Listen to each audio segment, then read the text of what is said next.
É isso aí, sejam todos muito bem-vindos a mais um episódio do nosso podcast que fala sobre o Festival Mundial da Criatividade. Estamos aqui no estúdio da Compasso, mais uma vez, muito obrigado, Kel, Ale Lupe e toda a equipe da Compasso, que é uma grande parceira desse projeto que até o Festival Mundial da Criatividade, em setembro, apresentará algumas personalidades do nosso universo. O objetivo do Festival Mundial da Criatividade é construir uma vida mais criativa.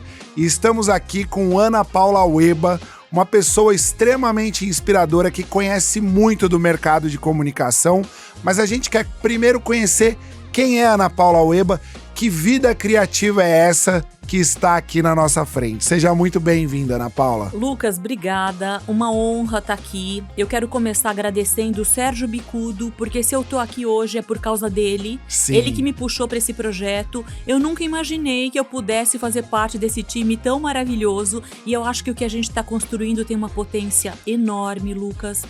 Aguardem. Porque Com vocês certeza. vão se surpreender. Bom, Sérgio Bicudo, mais uma vez, muito obrigado por me acompanhar em toda essa jornada. A gente que se conheceu ainda na faculdade, ele como professor, eu como aluno, e a gente aprende muito um com o outro. Bom, Ana, a gente estava conversando um pouquinho sobre a sua ida para Londres e a Sim. sua volta ao Brasil. Exato. Conta um pouquinho como é que foi essa fase da tua vida e depois a gente vai pro mercado. Bom, eu sempre fui muito curiosa e eu tava me preparando, saindo do colegial, que naquela época ainda era colegial, para fazer uma faculdade de medicina, porque o meu pai é médico e ele tem uma influência absolutamente importante na minha vida, um cara muito inspirador, e eu achei que eu ia fazer medicina. E daí eu comecei a falar, tem alguma coisa aqui que não tá encaixando. A quantidade de horas que meu pai se dedica estudando vai tirar um pouco da vida livre que eu quero pra mim. Sim. E daí eu comecei a olhar pra publicidade. Então eu prestei publicidade na SPM. Sim. Então quando eu entrei, que eu conheci ali um universo absolutamente novo, gente diversa do Brasil todo. A SPM ainda era na Rui Barbosa. Então eu vivi um momento incrível da SPM ainda familiar. Sim. No meio da faculdade, eu tranquei um ano para estudar inglês em Londres. Então, em Londres, eu com 19 anos de idade ali, fui estudar inglês. Daí, determinado dia, eu liguei para meus pais falando assim, olha, terminou meu curso e eu não vou voltar agora. Eu vou arrumar um trabalho e eu quero ficar aqui mais 6 meses. Então, lá fui eu trabalhar num restaurante em Londres, onde até o Jack Nicholson eu atendi. É mesmo, olha só. Ele, aliás, deu uma gorjeta de 100 pounds. Que legal, excelente. Foi incrível. Então, ali eu consegui viver a vida louca que eu queria. Isso. Eu fui com o dinheiro que eu ganhava em todos os shows de música que eu queria. Eu, com 19, 20 anos, estava me sustentando em Londres. É assim, foi uma potência maravilhosa. Quando eu voltei, eu falei, agora que eu voltei para casa da minha mãe, eu preciso arrumar um trabalho, não tem como eu só estudar. Sim. Eu dei um salto de desenvolvimento, tá? Aos 20 anos de idade. Amadureceu. Muito. Liberdade. Exatamente, e queria minha autonomia financeira. Eu sempre soube, por mais que eu estivesse estudando publicidade, que o que eu queria era trabalhar com conteúdo. Sim. Desde sempre. Isso já com 20 anos, então eu fui até uma banca, porque naquela época as revistas bombavam e eu queria trabalhar com música. Era incrível, né? Você ir na banca, olhar muito, uma experiência. Todos os títulos que existiam. Muito. E tinha muita criatividade ali, né? Muita e muita diversidade de estilos, de conteúdo. Sim. O que enfim, é hoje o que são os canais digitais nas Sim, redes, né? Exato. Então daí eu resolvi, eu falei assim, quero ir, e eu fui. Eu quero trabalhar na revista Bis, porque eu sempre fui conectada com música, eu sempre toquei piano, eu falei, não, quero. Revista Bis. Ela tinha esgotado. E daí, por acaso, eu olho para os títulos que estavam na bancada e tinha a revista Trip. Então, antes da gente falar sobre a Trip, vamos voltar um pouquinho nessa alma livre. Você sempre teve essa alma livre, curiosa, expansiva. Conta um pouco disso. Eu vou contar. Eu tive pais que me proporcionaram essa liberdade. A minha mãe tinha uma fazenda, a família dela uma fazenda de café, onde eu passei a minha infância, adolescência e minha vida adulta até os 30 anos, morando nesta fazenda em todas as férias da minha vida.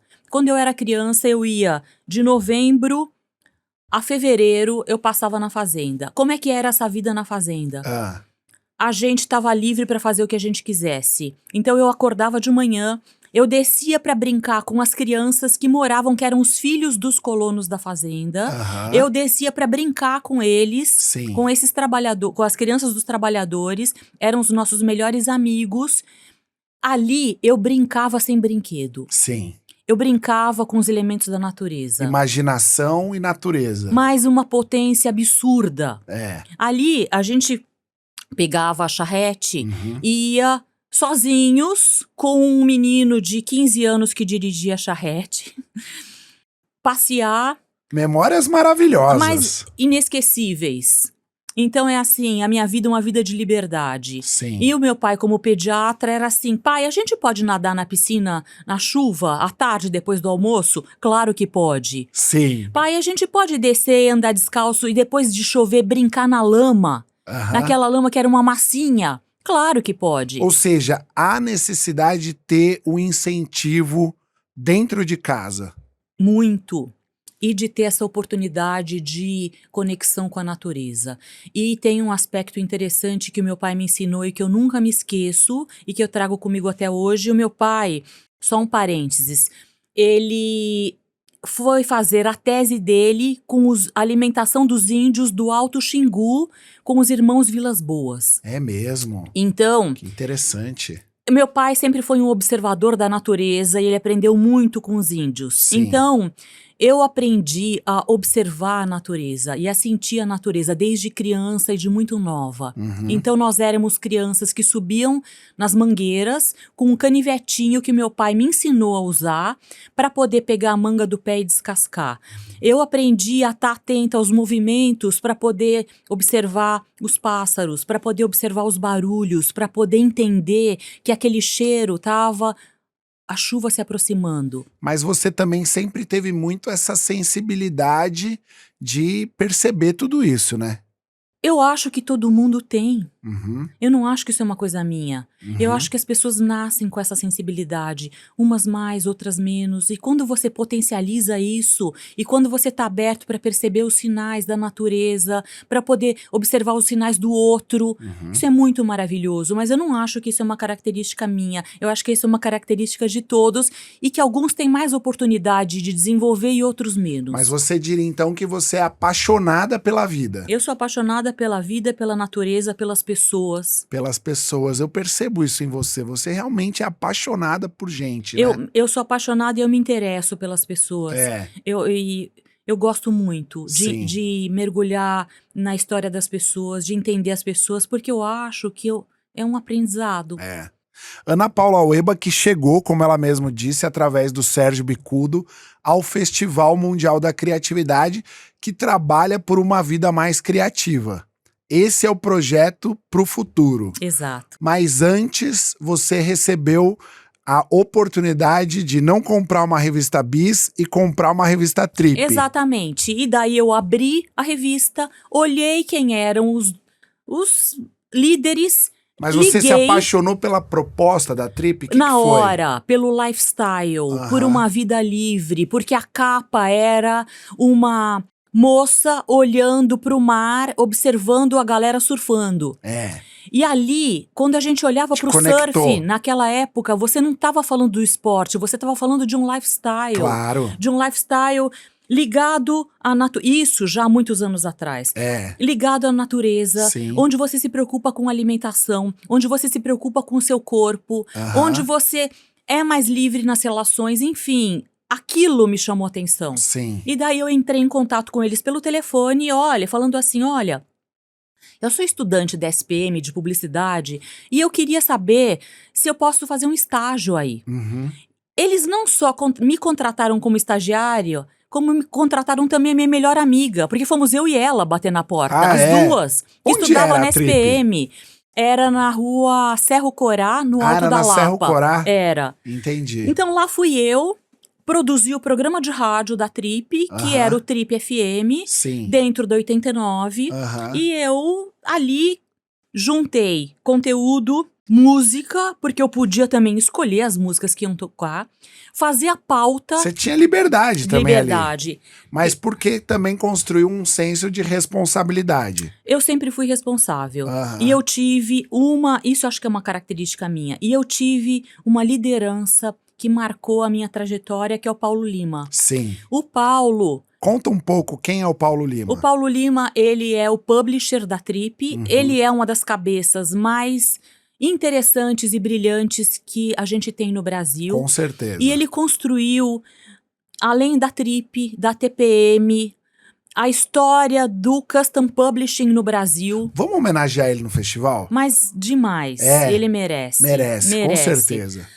E ele tinha uma visão de gestão de empresa que eu não vejo em nenhum outro lugar. Como era? Com liberdade, com empoderamento das pessoas, um lugar saudável, sem relações tóxicas, onde o ser humano vem em primeiro lugar. Então ele é uma liderança criativa. Mas absolutamente. Absolutamente. Então é assim, você me imagina que eu tinha 20, 21 anos de idade, ele me permitia fazer todos os textos, Sim. dirigir ele no estúdio. E assim, isso não era uma coisa natural. Natural. Sim. Então... alma livre. E ele é um cara que tá muito à frente. Visionário. Visionário e muitas vezes... sensível. Visionário, sensível, inteligentíssimo, que sabe ouvir, que sabe falar muito bem. Quantos anos vocês trabalharam juntos? Quase 30, né? Quase 30 anos? 25, 26 anos trabalhando juntos diariamente. Você entrou estagiária? Eu quero contar essa história. Eu entrei estagiária e me efetivaram como jornalista.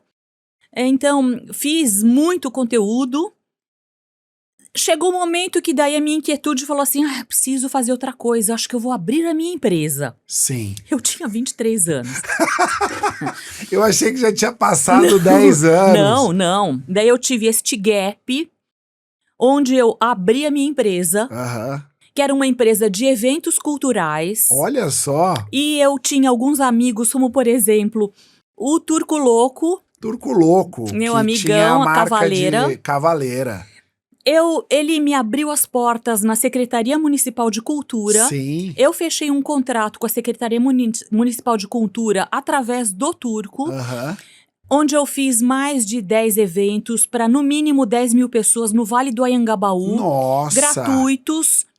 Ali no começo da sua carreira. No começo da minha carreira. E um deles era um show com Racionais, onde a polícia interrompeu o show. Sim. Revoltou. Foi aquele da virada cultural? Não era da virada ainda. Revoltou 30 mil pessoas que estavam na plateia. Eles foram parar na delegacia. E essa história foi contada no documentário sobre o Racionais que está na Netflix. Que maravilhoso. Era o show que eu tava fazendo. Virou uma experiência inesquecível. Então esse foi um dos episódios desse momento da Fábrica de Ideias, que é a minha empresa. Fábrica de Ideias, que existe até hoje. Existe até hoje. Sim. Então eu, durante 3, 4 anos, estive à frente dessa experiência. Ela se encerrou de um jeito muito maravilhoso, porque a minha melhor amiga, que é a Mara Gabrilli, ela se formou... começou com você como estagiária, não? Não, a Mara, ela se formou comigo na SPM. Então, eu na Fábrica de Ideias, ela representante comercial bombando, até que a Mara sofre um acidente, ficou tetraplégica.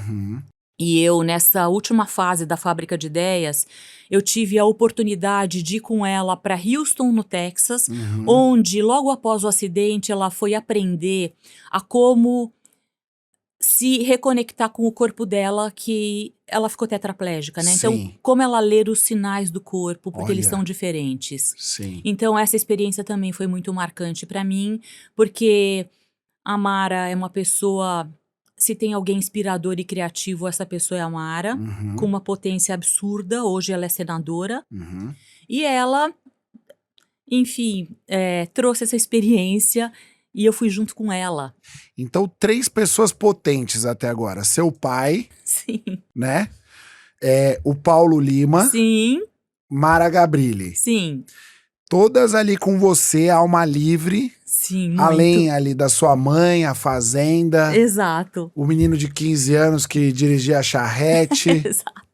Londres. Sim. E aí, Quando eu você voltei. tinha esse trabalho na Trip e a fábrica de ideias. Eu fiz um hiato do trabalho na Trip para poder me dedicar para a fábrica de ideias. E depois que eu voltei desta viagem com a Mara, eu voltei para a Trip. E daí foi a minha segunda jornada na Trip. Entendi. Onde eu fui crescendo. Sim. E o Paulo sempre me tirou da minha zona de conforto. Não é que foi uma coisa... Eu não quero romantizar. Claro. Porque foi muita batalha, muito trabalho para a gente construir tudo que a gente construiu na Trip. Sim.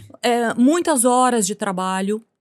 Então eu voltei para a Trip e daí voltei como coordenadora de produção, lançando a primeira revista de Custom Publishing junto com o Paulo, que era uma revista para Jovem Pan. Daí eu virei gerente de marketing, onde nessa época a gente tinha ainda os CDs encartados na Trip. Eu produzi mais de 32 CDs com os artistas. O que a gente lançou de artista é uma coisa maluca, absurda. Eu tava contando essa história pro meu filho agora, recentemente. Sim. Então, foram muitos lançamentos de muitos artistas nesses CDs que eram coletâneas e que vinham encartados na Trip. É verdade. Eu fiz 32 consecutivos. Que incrível. Muito incrível. Depois de gerente de marketing, eu passei para a área de negócios. Hoje esses CDs, essa playlist, ela tá no Spotify? Não, mas deveria. Poderia montar, né? Sim, boa ideia. E daí, depois dessa, eu virei daí gerente de negócios para poder alavancar a revista TPM, que tinha acabado de nascer e que eu fiz parte do lançamento quando eu estava no marketing.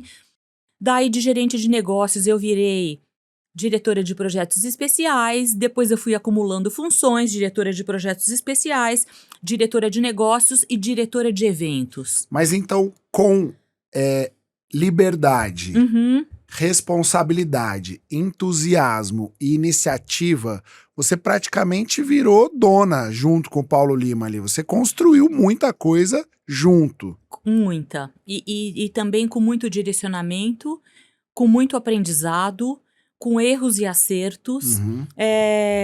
E com... Eu vou dar um exemplo que o meu técnico me fala. Muitas horas de bunda sentada na canoa. Tá? Eu não... Remando. Remando muito. Sim. Muito.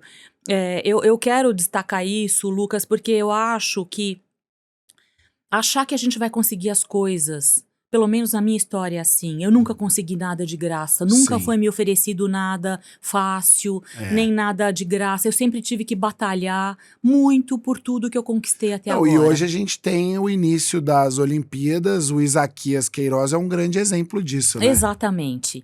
Então, a orientação do Paulo sempre foi fundamental, a troca que eu tive com pessoas que trabalhavam acima, ao meu lado e principalmente sob meu comando, eu aprendi muito. Sim. Eu fui me tornando uma líder que é a líder que eu quero ser. E que quer ver em outras organizações também. Muito. E eu fui estudar para isso, então eu fiz curso de liderança, eu fiz curso de técnicas de negociação avançada, eu fiz uma pós-graduação de relação com o mercado, onde foi a primeira vez que eu tive contato com a neurolinguística, aprender as mensagens que não são ditas. Então é interessante, porque quando você foi fazer medicina, você falou que ia ter que estudar muito e que não ia ter tempo para ser livre. Mas aí quando você encontra o seu lugar, aí você estuda muito. Muito. Então não tem a ver com estudo, Não. Tem a ver com encontrar o lugar. Exatamente, muito. E eu adoro estudar, enfim. E daí, assim, eu fui crescendo na Trip. E eu queria destacar 2 projetos que eu acho que são projetos que me ajudaram a ser a mulher que eu sou hoje, preocupada com o desenvolvimento da sociedade. E a transformar um pouco o Brasil também, né? Sim. Ou muito o Brasil. Acho que são 2 projetos incríveis. Vamos falar sobre o Trip Transformadores e sobre a TPM, a Casa TPM. Exato. Então, conta um pouco, que eu fui impactado diretamente por isso. Te falei já que isso fez parte da minha formação. Sim. Então, sou muito grato a você por isso, Ana Paula. Imagina. Eu que sou grata a você por estar aqui. Eu quero contar rapidamente a história do Trip Transformadores. Eu fazia todas as festas da Trip, um sucesso. Bombavam. Ah, imagino. Milhares de patrocinadores, galera disputava os convites, gente linda. Até que a Trip foi completar 20 anos.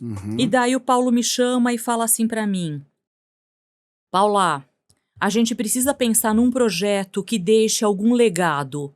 Não dá pra gente comemorar os 20 anos da Trip, fazer uma baita festa, sendo que no dia seguinte as pessoas nem lembram de quem era a festa. Não é isso que eu quero. O Paulo tinha acabado de voltar de uma viagem para o Butão, onde lá atrás ele teve contato com um conceito que é o do FIB, Felicidade Interna Bruta, que propõe para o mundo que a gente passe a medir o valor de um país através da felicidade das pessoas que moram naquele país. Sim. De um jeito muito concreto, o rei do Butão conseguiu tangibilizar essas métricas, tá? Então não é uma coisa viajandona de gente... Não, é tangível. Tangível. Tudo bem que a gente está falando de um país budista, onde tudo funciona numa outra dinâmica. Sim. Mas o objetivo dele era trazer esse conceito para o mundo ocidental. E que chegou ao mundo inteiro, Exato. FIB, né? E o Paulo teve contato com isso, e foi a partir dessa conversa que a gente teve que a gente começou a ligar os pontos. O nascimento do Trip Transformadores começou com 12 pilares que a gente considerava fundamentais para o desenvolvimento pleno do ser humano. Eu não vou lembrar de todos, mas eu quero trazer alguns. O sono, alimentação, a sua relação com o trabalho. Sim. Então são conceitos... Saúde integral. Super. O Trip Transformadores, ele foi desenhado a partir desses 12 pilares. Então eram 12 categorias, onde a gente escolhia uma pessoa em cada categoria para a gente fazer uma homenagem absolutamente emocionante e que a gente pudesse divulgar o trabalho de cada homenageado para o maior número de pessoas possível. Foi assim que nasceu o Trip Transformadores. Ele já nasceu potente no Auditório Ibirapuera. Lembro, maravilhoso. Muito. Fui em algumas cerimônias. Então, era emocionante. Era desejado estar no Trip Transformadores. E teve a mão de uma pessoa que ajudou a transformar essa experiência, jogou para outro nível, que é o Marcelo Dantas. Ele estava à frente da direção criativa deste momento da premiação. Sim. O Trip Transformadores foi crescendo. Dantas, grande curador. Muito. Um dos maiores do Brasil. Sim. Do mundo, talvez. Sim. A gente teve, então, neste período... Fez a Bienal de Veneza. Fez. A gente teve mais de 144 pessoas homenageadas. Para cada uma dessas pessoas, a gente produzia um combo de conteúdo, um mini documentário que a gente passava no evento de premiação, divulgação em todas as plataformas da Trip, para que a gente pudesse contar a história de cada homenageado da forma mais emocionante possível. E daí, tocar o coração... o maior número possível de pessoas, Exato, tocar o coração das pessoas. Era um projeto que vinha muito mais do coração do que da mente. Era emocionante. E a gente conseguiu destacar o trabalho de pessoas absolutamente improváveis e desconhecidas. É verdade. Então, em cada prêmio, a gente revelava, era uma caixinha de boas surpresas. Sim. O primeiro ano do Trip Transformadores foi quando? 2007. 2007. Sim. O conceito de empreendedorismo ainda era muito incipiente. Sim. O Sebrae ainda não era tão popular, até porque não existia tanta desburocratização no processo de abrir um negócio, e a Endeavor ainda estava começando. Sim. Então, ali já se falava de empreendedorismo social. Sim. Existia uma organização que ainda é muito potente, que é a Choca, que provavelmente deve ter sido um parceiro estratégico de vocês, mas ali começou a se falar sobre empreendedorismo social e terceiro setor com mais liberdade, com mais clareza. Faz sentido? Faz sentido. E com o olhar para a diversidade. Sim, Porque sempre. a gente sempre quis jogar luz no trabalho dos povos indígenas, das pessoas mais velhas, das pessoas negras, das mulheres.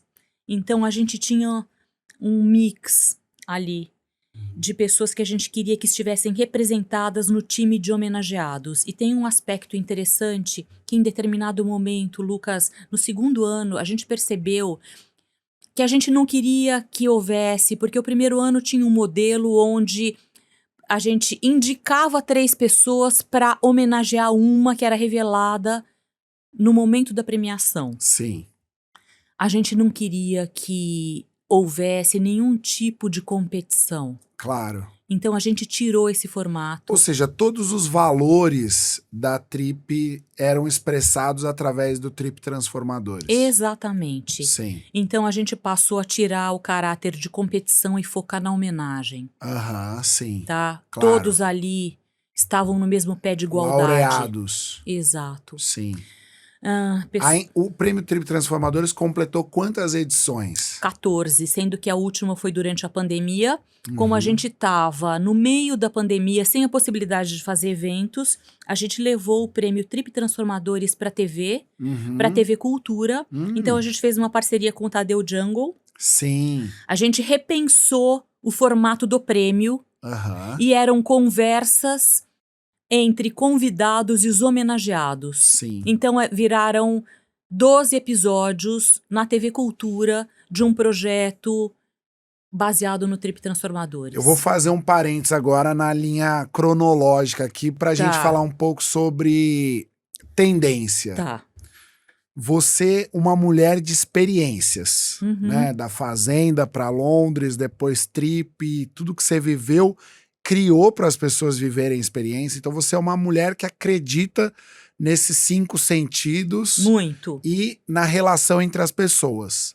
Experiência presencial física. Vivemos a Terceira Guerra Mundial, a pandemia, que foi uma guerra silenciosa, que mudou completamente a sociedade, onde as relações passaram a ser intermediadas por telas. Como a gente resgata o valor do contato humano, das experiências, ou nunca mais será como era antes, será diferente? O que a gente tem pela frente do ponto de vista das relações humanas presenciais? Eu não sei te responder diretamente, mas eu quero falar a partir da minha experiência.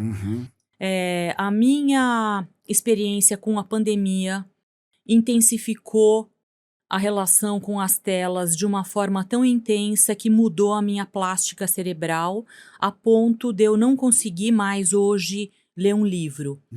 A quantidade de horas que hoje eu vivo na frente de uma tela, e eu tô falando de uma pessoa que tem um autoconhecimento profundo, tá? Sim. Tirou tempo de vida meu. Sim. Tempo de vida que eu poderia estar na natureza.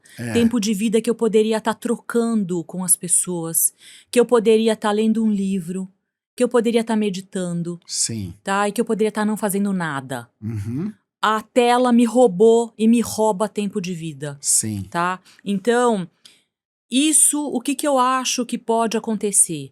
Eu tô falando a partir da minha ótica. Sim. Que é uma ótica sensível de alguém que conhece. Sim. Estamos viciados em telas. Precisamos controlar esse vício pra gente se resgatar e resgatar a nossa relação com o mundo, com a natureza e com as pessoas. Então esse é um resgate que cada um precisa fazer pessoalmente. Dói. Muito. Dói porque o vício traz prazer. Exato. Na verdade, o prazer leva ao vício. Então, com certeza, está... É um círculo vicioso. Exatamente. É um círculo vicioso, o TikTok Outras redes. Sim. Mas ele criou um algoritmo TikTok que te entrega pequenas doses de dopamina que provocam vício no seu cérebro. Mas o álcool, o cigarro, o mundo das apostas, não fala assim, beba com responsabilidade. Sim. O TikTok também fala. Na verdade, essa decisão não tá. As plataformas estão aí, elas vão continuar existindo, elas são importantes para um ecossistema hoje de comunicação e de negócios, tá? Muito importantes. Mas é como a gente se relaciona com cada uma dessas questões. Sim. Então, por isso que eu falo que assim, tá na minha mão eu fazer esse exercício de eu diminuir um pouco esse consumo para que eu ganhe tempo de vida. Sim. E qualidade de vida. Isso. Eu sou uma pessoa que sou ansiosa, que quero tudo para ontem, muito ativa, que tem muita energia, inclusive foi esse um dos motivos que eu fui remar. Enfim, então é um desafio. É um desafio. O que eu acho que vai acontecer? Primeiro, eu acho que a gente está numa bolha. Sim. Numa bolha de influenciadores, numa bolha de redes sociais. Em algum momento, eu acho que essa bolha vai estourar e que a gente vai acabar redimensionando a nossa relação com o mundo. Tudo isso.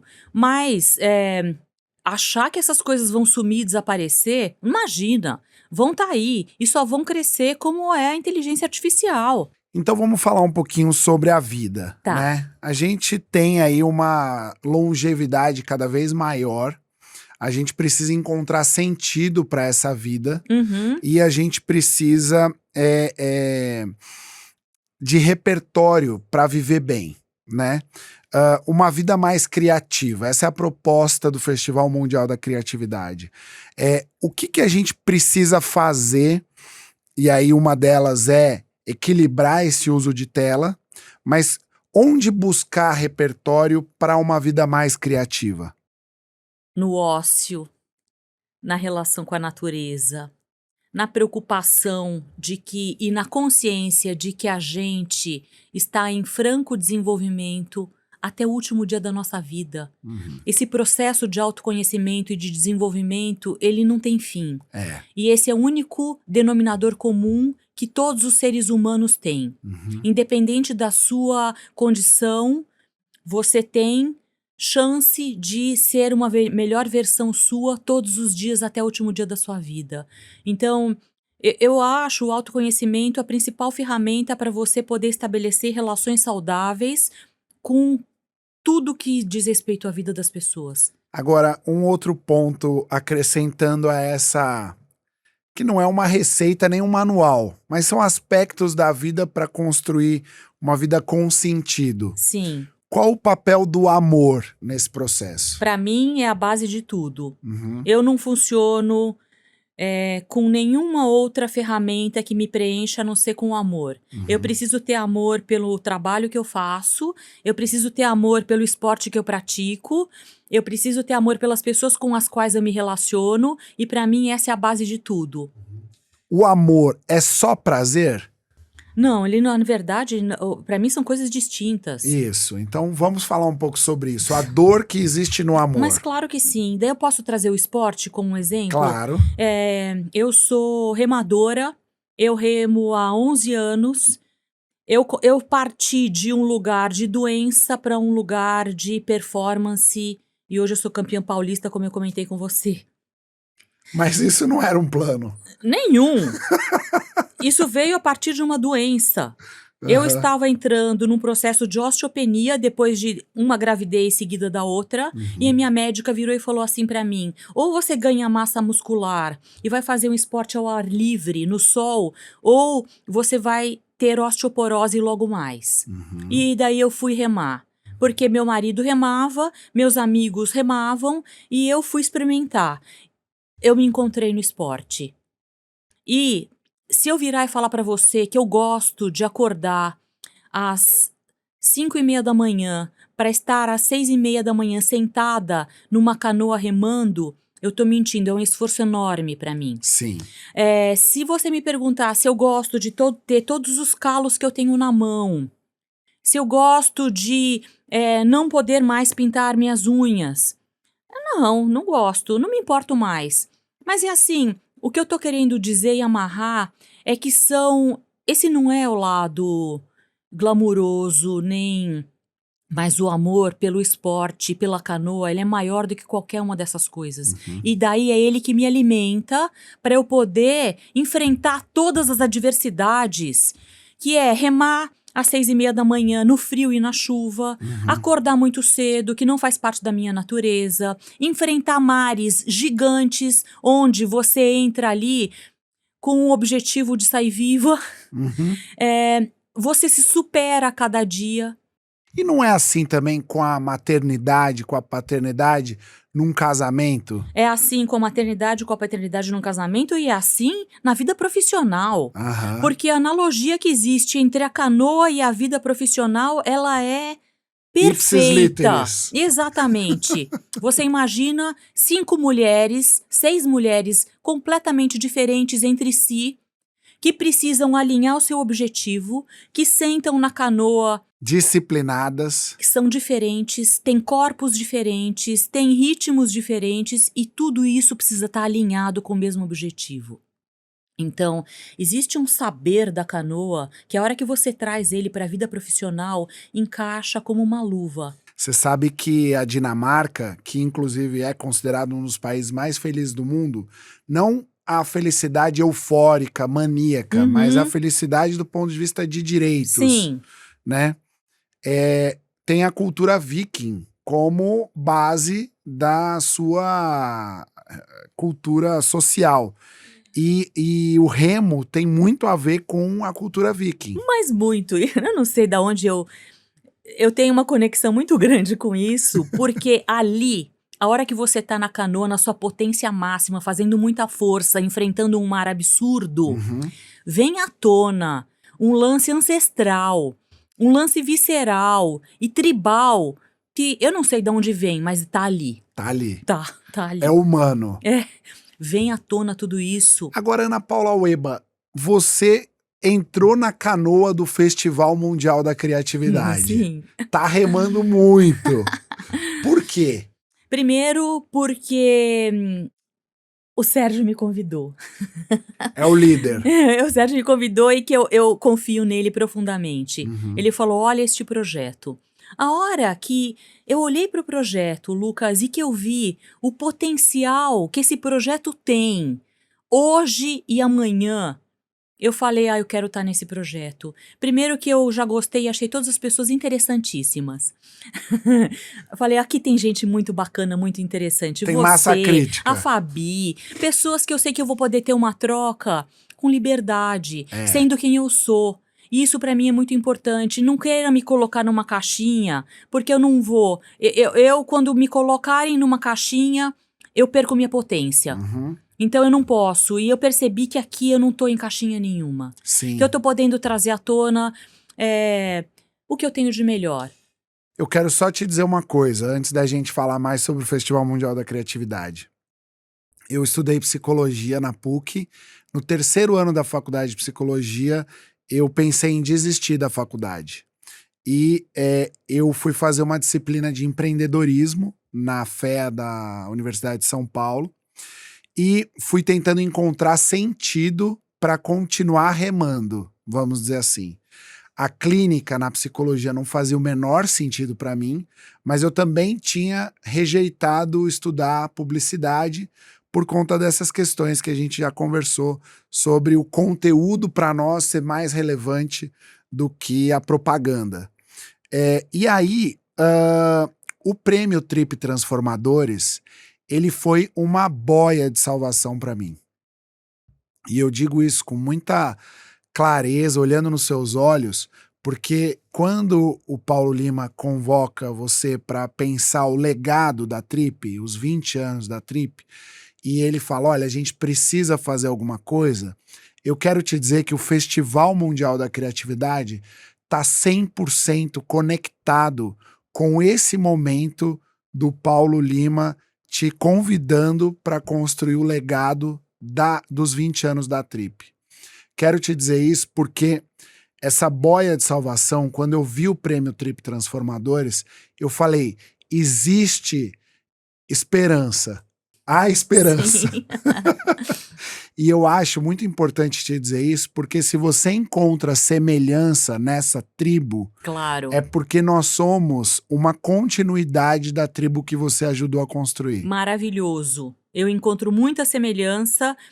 Eu quero trazer à tona um aspecto que a gente não está olhando só para o futuro, a gente está olhando para o hoje também. É. Então a gente está fazendo hoje e também está olhando para o futuro. Sabe o olho que olha para o gato e para o peixe? Nós estamos assim. Exatamente.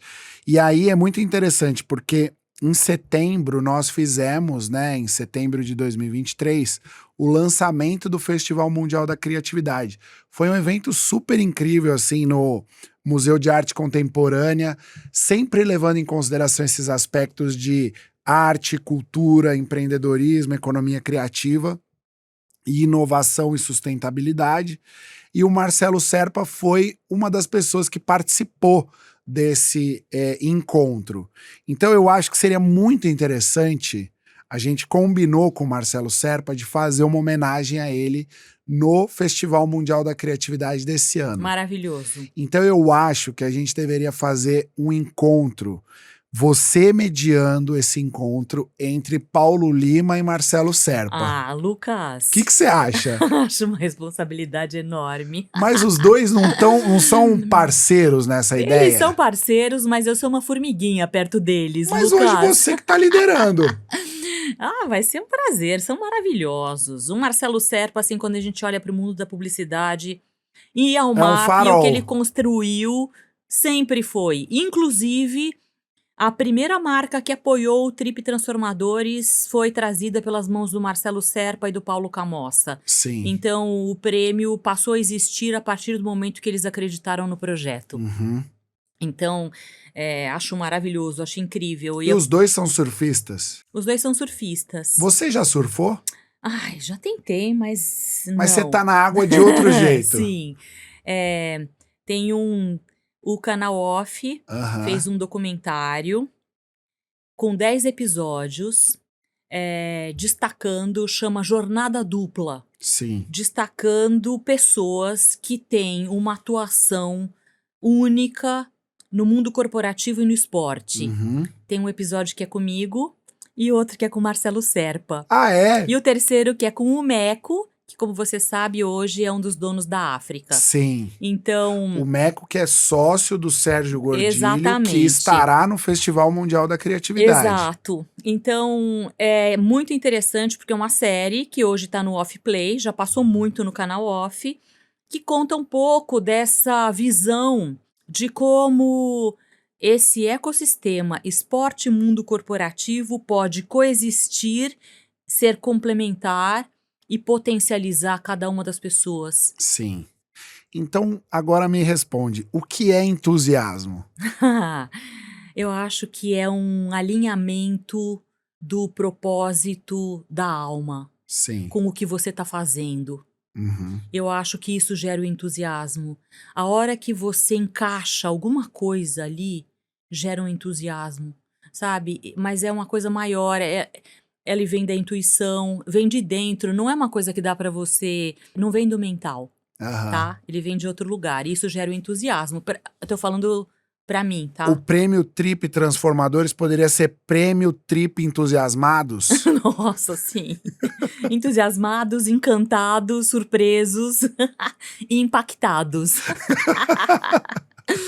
Ana, o que podemos esperar do Festival Mundial da Criatividade? Conta um pouco quando será, onde será, o que a gente está construindo para ele. Bom, a gente está construindo primeiro um projeto que ele vem do coração e que vem da mente de pessoas maravilhosas. Então, só pode dar coisa boa, tá? A gente está preparando experiências ao longo de 3 dias, começando no dia 12, na Casa Natura Musical. 12 de setembro. Exatamente, na Casa Natura Musical. Casa Natura Musical, que é um espaço maravilhoso. Muito. Em Pinheiros, Exato. né? Já recebeu grandes artistas. Exato. E que é o espaço da nossa abertura. Isso. O que vai acontecer na nossa abertura, Lucas? Bom, na nossa abertura nós teremos o Prêmio Brasil Criativo, que completa 10 anos, e também alguns shows muito especiais com entrada gratuita. Ainda estamos pensando se teremos uma programação de conteúdo na parte da manhã e da tarde, mas você já pode se programar, entra no site wcfsp.com.br, você já vai ver a programação do dia 12 de setembro na Casa Natura Musical. No dia 13, uma sexta-feira, 13 de setembro, a gente vai ocupar o prédio da Cultura Inglesa em Pinheiros, que é um prédio incrível, pouca gente conhece. Só o prédio já é uma experiência. E ali a gente vai ter uma série de conteúdos com convidados diversos, em formatos maravilhosos, com algumas experiências para quem for participar também. Sim. Já temos, então, pela manhã, a abertura com a homenagem ao Rubens Recupero, Edna dos Santos Duesenberg e John Hawkins. Esse painel que celebra o Consenso de São Paulo, uma iniciativa em parceria com a Secretaria Municipal de Relações Internacionais, onde a gente resgata a história da economia criativa no âmbito da ONU, que começou, para quem ainda não sabe, em 2004, em São Paulo, a partir do Consenso de São Paulo e dessas três figuras, Rubens Recupero, John Hawkins e Edna dos Santos Duesenberg. Só faz um parêntese e conta para todo mundo quem é John Hawkins. John Hawkins é o autor do conceito, ele é autor do livro Economia Criativa, ele é o pai da economia criativa. A economia criativa que hoje é fundamental para o futuro econômico das nações. Muitos profissionais, como os que estão aqui no estúdio, trabalham na economia criativa. São designers, profissionais da indústria da fonográfica, editores de vídeo, quem sobe esse conteúdo nas redes sociais. Todas essas novas profissões são profissões das indústrias criativas e o John Hawkins é quem organizou essa visão que depois se tornou uma política da ONU para o desenvolvimento econômico no século XXI. Então, o John Hawkins hoje já tem 80 anos, esteve conosco em 2014 na criação do Dia Mundial da Criatividade e é uma figura central na história da economia criativa mundial. Ele estará conosco no dia 13 de setembro no Centro Brasileiro Britânico. Só isso já vale tudo. Só que, vamos... Talvez seja uma das últimas vindas dele, se não a última dele ao Brasil. Mas eu acho que a gente pode também destacar que a gente tem, porque ele é incrível, mas o que a gente tem de brasileiro potente no nosso festival, gente incrível, gente que a gente vai revelar, que não é todo mundo que conhece e que a gente vai dar palco porque merecem palco. Então a gente também tem um papel de potencializar coisas incríveis do Brasil que já existem e que são pouco conhecidas, pessoas, projetos, então assim, a gente vai jogar luz nesses trabalhos também. Então a gente tem uma jornada no dia 13 de conteúdos muito interessantes, com alguns pocket shows, pontuando também a nossa experiência. Isso. O Centro Brasileiro Britânico tem um espaço, um deck delicioso, onde a gente vai concentrar os nossos pocket shows. E, gente, o bairro de Pinheiros, em São Paulo, para quem não conhece, é o espaço mais interessante, mais criativo, onde profissionais do Brasil, do mundo e de todas as regiões de São Paulo vêm para criar, expor o seu trabalho. Então, aquela região ali do Baixo Pinheiros, que a gente chama, né, é o lugar que é efervescente e que vale não só pela programação do Festival Mundial da Criatividade, mas circular por todo o bairro, né? Exato. E a gente vai fechar daí no dia 14 com uma programação muito bacana, mais focada em experiências e conteúdo no Green Sampa. Isso. Que é ali na Praça Vitor Tivita, não chama mais Praça Vitor Tivita, né? Agora chama Green Sampa, é um espaço da Prefeitura de São Paulo, que é parceira do Festival Mundial da Criatividade. O Green Sampa, que é um espaço de inovação sustentável e que vai receber uma programação de gastronomia e de música junto com o empreendedorismo social. Exatamente. Eles têm projetos incríveis também que são suportados por eles, que a gente quer jogar luz e dar voz para essas pessoas. Então, vai ser uma trajetória muito bacana, muito interessante. A gente está falando de um projeto que é um bebê ainda, mas é um bebê já gordinho, saudável, fofo, que todo mundo adora, que está dando risada, e ele vai virar uma potência enorme. Então a gente quer que todo mundo acompanhe o nosso trabalho desde o começo, porque a gente só está começando, né, Lucas? Só estamos começando. Como vocês sabem, hoje nós estamos gravando na abertura dos Jogos Olímpicos de Paris. O Barão de Coubertin, que começou esse movimento olímpico, né, que hoje é tão importante para todos os países. Isso começou com a Revolução Industrial lá no início do século XX, final do século XIX, e com a Revolução Digital no início do século XXI, a gente criou um novo ecossistema. Vocês acompanham o mundo dos games, mas existe uma base de fãs da criatividade, apaixonados por inovação, e essas pessoas viajam o mundo em busca de novidades, de referências para o que vem aí, para o que é o futuro. E a gente sabe que já existe um circuito mundial de festivais de criatividade. Da mesma forma que existe o Grand Slam de tênis, a gente acredita que haverá o Grand Slam de criatividade. E a América Latina, o Brasil, através da cidade de São Paulo, terá um Grand Slam de criatividade que está começando agora com o Festival Mundial da Criatividade. Então eu estou muito feliz com tudo que a gente está construindo.